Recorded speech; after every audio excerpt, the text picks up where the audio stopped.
Hello అండి, welcome back to my channel.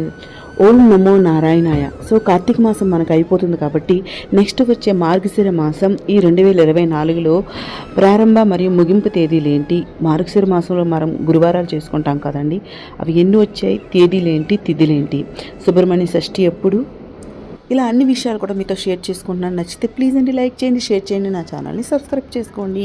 ముందుగా మనకి మార్గశిర మాసం అనేది డిసెంబర్ 2 నుంచి మనకి స్టార్ట్ అవుతుందండి, సోమవారం నుంచి. అయితే మనకి పాడ్యమి తిథి అనేది డిసెంబర్ 1వ తారీఖు ఆదివారం పగలు 11:08 నుంచి మనకి తగులుతుందనమాట. అందుకని మనకి మార్గశిర మాసం అయితే మన మార్గశిర మాసం పాటించవలసిందైతే డిసెంబర్ 2వ తారీఖు నుంచి మళ్ళీ 30 డిసెంబర్ సోమవారం వరకు పాటించాలి. అలాగే పొలిపాడ్యమి చేసుకునే వాళ్ళు కూడాను సోమవారం 2వ తారీఖు వేకున దీపాలు వదిలితే మంచిదండి. పాడ్యమి మాత్రం మనకి ఆదివారమే తగులుతుంది. అలాగే పుష్యమాసం అనేది మనకి 31 డిసెంబర్ నుంచి మనకి పుష్యమాసం స్టార్ట్ అవుతుందండి. అలాగే మనకి నెక్స్ట్ ఏంటంటే డిసెంబర్ 7వ తారీఖు సుబ్రహ్మణ్య షష్ఠి. మార్గశిర మాసంలో వచ్చే సుబ్రహ్మణ్య షష్ఠి అనేది మనకి ఈసారి డిసెంబర్ 7వ తారీఖు, ఈరోజు 7వ తారీఖు వచ్చిందండి. అలాగే డిసెంబర్ 8న మనకి కాలభైరవ అష్టమి. ఆ రోజు కాలభైరవ అష్టకం కానీ చదువుకుంటే చాలా మంచిదని, ఇంట్లో కాలభైరవ స్వామిని పూజిస్తే చాలా మంచిది. మనకి డిసెంబర్ 11వ తారీఖు బుధవారం వచ్చింది. ఆ రోజు ఏకాదశి, మన గీతా జయంతిగా ఏకాదశి చాలా ఘనంగా జరుపుకుంటాం కదా, అది మనకి డిసెంబర్ 11వ తారీఖు వచ్చింది. 12వ తారీఖు మత్స్య ద్వాదశి అండి. ఈ ద్వాదశి కూడా చాలా విశిష్టమైనది.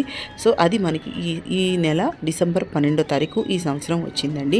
తర్వాత ఏంటంటే నెక్స్ట్ వచ్చేది ఏంటి అంటే డిసెంబర్ 14న దత్త జయంతి. మనకి దత్తాత్రేయ స్వామి జయంతిని మనం జరుపుకుంటాం కదా, అది డిసెంబర్ 15న వచ్చిందండి. అలాగే మనకి డిసెంబర్ 16 సోమవారం నుంచి మనకి ధనుర్మాసం ప్రారంభమవుతుంది.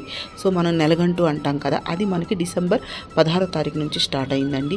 అలాగే 23 డిసెంబర్ మనకి సోమవారం అనగాష్టమి. ఆ రోజు అనగాష్టమి మనం చేసుకోవాల్సింది 23 డిసెంబర్ అనమాట. అలాగే నెక్స్ట్ ఏంటంటే మనకి 30 డిసెంబర్ అమావాస్య, అంటే ఆ రోజుతో మనకి మార్గశిర మాసం అయిపోతుందండి. నెక్స్ట్ మనకి 31 డిసెంబర్ మంగళవారం నుంచి మనకి పుష్యమాసం అనేది స్టార్ట్ అవుతుంది. అలాగే మార్గశిర మాసంలో వచ్చే 4 గురువారాలు, మనం పలకల లక్ష్మీవారాలు లేదా గురువారాలు అంటాం కదా, లక్ష్మీ గురువారాలు 4 వారాలు ఏంటంటే 5వ తారీఖు, 12, 19, 26 చవితి, ద్వాదశి, చవితి, ఏకాదశి తిథుల్లో వచ్చిందండి. మనకి డిసెంబర్ 13వ తారీఖు నేను చెప్పడం మర్చిపోయా, హనుమత్ వ్రతం అనేది డిసెంబర్ 13వ తారీఖు మనం శుక్రవారం పడిందండి, ఈసారి చేస్తాం. అలాగే శనిత్రయోదశి అనేది 28 డిసెంబర్ శనివారం పడిందండి.